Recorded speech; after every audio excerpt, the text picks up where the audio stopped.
자, 여러분 안녕하세요. 이번 강의는 김춘수 시인의 꽃이라는 작품이에요. 이 시는 뭐 제목으로도 그리고 어떤 뭐 특정한 구절로도 굉장히 많이 알려져 있고 우리에게 친숙한 시입니다. 이 시를 우리가 이해하는데 제일 첫 번째로 핵심 텍스트로 삼을 만한 것이 하나 있습니다. 명명행위라는 것. 명행위.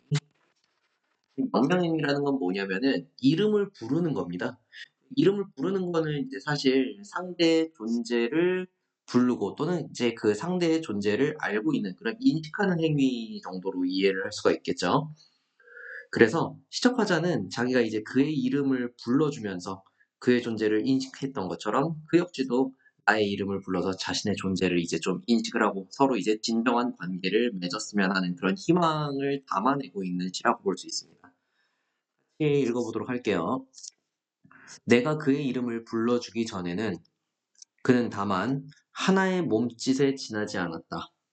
그냥 그 정도에 지나지 않았대요. 그래서 무의미한 존재라는 것을 알려주고 있죠. 이름을 부르기 이전에, 명명행위 이전에는 그는 다만 별 의미 없는 존재였었습니다. 그런데 이런 내가 그의 이름을 불러주었을 때 명명행위, 그래서 그 이름을 불러주었을 때는 그는 나에게로 와서 꽃이 되었다. 의미 있는 존재가 되었다라는 얘기가 되겠죠. 내가 그의 이름을 불러준 것처럼 나의 이 빛깔과 향기에 알맞은 누가 나의 이름을 불러다오. 그에게로 가서 나도 그의 꽃이 되고 싶다. 라면서 소망이 드러나고 있죠.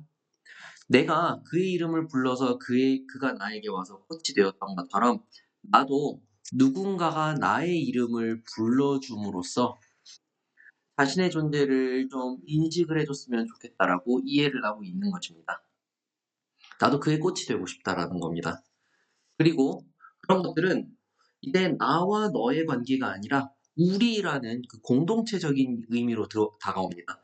우리들은 모두 무엇이 되고 싶다. 무엇인가가 되고 싶다는 얘기예요. 너는 나에게, 나는 너에게 잊혀지지 않는 하나의 눈짓이 되고 싶다. 이렇게 시가 끝났습니다. 무엇인가가 되고 싶습니다. 그리고 너는 나에게, 나는 너에게, 누군가에게 다 의미 있는 존재가 되고 싶었던 거지. 그런 것처럼 서로에게 잊혀지지 않는 서로 의미가 있는 하나의 눈짓 같은 존재가 되었으면 하는 마음이 드러나고 있습니다. 자, 별로 어렵지 않죠? 시장 전개를 다시 한번 확인해 보도록 할게요. 처음에 이제 인식의 주체가 나였었지. 나를 중심으로 그가 어떤 존재인지 몸짓에 지나지 않았었습니다. 그랬었는데 이제 그가 와서 나에게 꽃이 되었었죠. 몸짓은 의미가 없는 존재였었다면은 꽃이라는 거는 의미가 있는 존재였었던 거지. 그래서 요렇게 인식의 주체가 넘어가면서 마지막에는 이제 우리까지 인식의 주체가 확장이 되고 있었죠. 그래서 아이고 여기 화살표고 눈짓이라는 서로에게 눈짓이라는 서로 의미가 있는 존재가 되었으면 하는 그런 시상 전개가 있었습니다. 그리고 그것이 이제 점차 확대가 되고 있었지. 그래서 점층적이라고도 얘기할 수 있겠네요. 여기 날개 부분에 특징 한번 보도록 하겠습니다. 간절한 어조를 사용하여 소망을 드러낸다.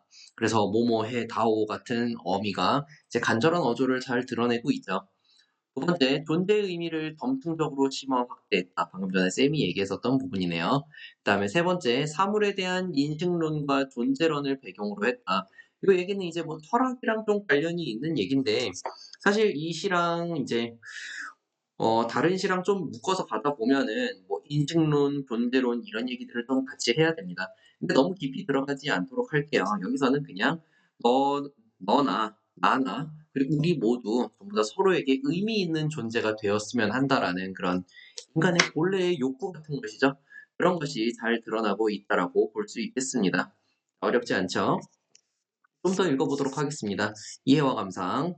이 시는 꽃을 소재로 하여 사물과 그 이름 및 의미 사이의 관계를 바탕으로 사물의 존재론적 의미를 추구하고 존재들 사이에 진정한 관계를 소망하고 있다. 1년에서는 구체적인 대상을 인식하기 이전의 존재에 대해 말하고 있다. 대상을 인식하기 이전에 그는 의미 없는 무수한 사물들 중 하나였다. 여기서 하나의 몸짓이란 대상을 인식하기 이전의 막연한 상태를 나타낸다. 이연에서 내가 대상을 인식하고 그의 이름을 불러줌으로써 비로소 그는 나에게 의미 있는 존재가 된다. 존재의 본질을 인식하고 이름을 부를 때 꽃이라는 의미 있는 존재로 나와 관계를 맺게 되는 것이다. 3년에서는 존재의 본질 구현에 대한 근원적 열망이 나타나 있다. 누군가가 자신의 본질을 인식하고 이름을 불러줌으로써 의미 있는 존재가 되기를 소망하고 있는 것이다. 4년에서는 시적 화자의 본질 구현에 대한 소망이 우리로 확산되고 있다. 나와 그가 고립된 객체가 아니라 참된 우리로 공존하기 위해서는 서로의 이름을 불러주어야 한다는 것이다. 즉, 우리들 모두가 진정한 관계를 맺게 되기를 소망하고 있다. 이 시를 이해하는데, 여기서부터 이제 좀 중요한 얘기가 나오는 것 같네요. 이 시를 이해하는데 가장 기본이 되는 것은 나와 그와의 관계이다. 둘의 관계는 처음에는 무의미한 관계였다가 상호 인식의 과정을 거쳐 서로 이름을 불러주는 행위, 그것이 이제 여기서 상호 인식의 과정의 하나의 모습으로 드러났죠.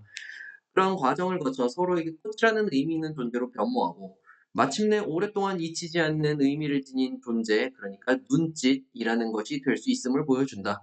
이 시에서 시적 화자는 나만 중심이 되거나 너만 중심이 되는 것이 아니라 우리로 합일되어 서로가 서로의 존재 근거가 되는 상호 주체적인 관계를 맺을 때 본질적인 의미를 얻을 수 있다 인식하고 있다. 자, 여기까지. 이 시에서 가장 중요한 부분이 딱 여기였었습니다. 어떤 특정한 부분을 가지고 시험 문제를 내기는 하겠지만은 그래도 이 시를 감상하는데 종합적인 감상에 해당하는 부분은 이쪽 부분이라고 하겠네요. 그래서 끝부분을 선택지로 구현하는 그런 문제들이 많을 테니까 잘 읽어보시고요.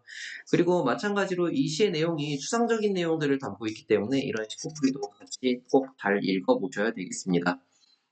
지금 강의를 잠깐 멈추고 시코풀이를 읽어보면서 시를 다시 한번 감상을 해보세요. 그러면 이제 다음으로 넘어가 보도록 하겠습니다. 뒷페이지에 보면 작품연구소 나와 있지? 이름 부르기 또는 명명행위의 의미라고 나와 있었죠? 이름을 부름으로써 우리들은 진정한 관계를 맺는 과정으로 나아갈 수 있는 거였습니다. 아래쪽에 밑줄만 더 읽어볼게요. 이처럼 어떤 사물에 이름을 붙인다는 것은 그 사물의 존재를 인식하는 행위이자 존재의 본질에 알맞는 의미를 부여하는 행위이며 의미 있는 존재들 사이에 진정한 관계를 맺는 과정이라고 할 수 있습니다. 그리고 다음, 인식의 점층적 확대. 하나의 몸짓에 지나지 않았었던 그런 서로 의미 없는 존재였었지만은 내가 그에게 이름을 불리고 그가 나에게로 와서 이름을 내가 불러주니 서로 꽃이 되었죠. 그래서 서로 의미 있는 존재가 되었는데 단순하게 어떤 방향성만 가지고 일방향적인 이야기였었지 서로에게 잊혀지지 않는 눈짓이 되고 있는 상호 간의 의미 있는 존재가 되고 싶다라는 열망이 드러나고 있었던 시였죠. 이렇게 시가 정리가 될 수 있겠습니다. 그 다음에 함께 읽으면 좋은 작품 같이 한번 보도록 할게요. 아마 이 김춘수의 꽃을 배우는 학생들은 대부분의 학생들은 아마 그 문학 교과서에서 다뤄지는 문학 작품의 수용과 생산, 그중에서도 이제 문학 작품이 재구성되고 창작이 되는 그런 반응과 관련되어 있는 부분 때문에 이 김춘수의 꽃을 공부를 하게 될 텐데, 음, 이 김춘수의 꽃만 가지고 시험 문제를 내는 그 단원이 학습 목표를 전개하는 것이 아니라 라디오와 같이 사랑을 끄고 켤 수 있다면 이라는 이제 패러디가 되어 있는 다른 시와 함께 세트로 제시해 주는 경우들이 많아요. 그래가지고 아마 이 시도 같이 공부를 해 놓으시는 게 차라리 좋을 것 같습니다. 조금 더 읽어볼게요. 라디오 같이 사랑을 끄고 켤 수 있다면은 꽃을 패러디한 작품으로 가볍고 편리한 사랑만을 추구하는 현대인의 세태를 풍자한 시다.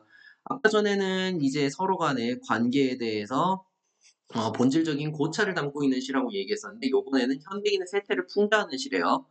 꽃과 라디오같이 사랑을 끄고 켤 수 있다면은 운율과 통사구조 등 형식적인 면에서 유사하나 그 속에 담고 있는 주제의식은 차이가 있다.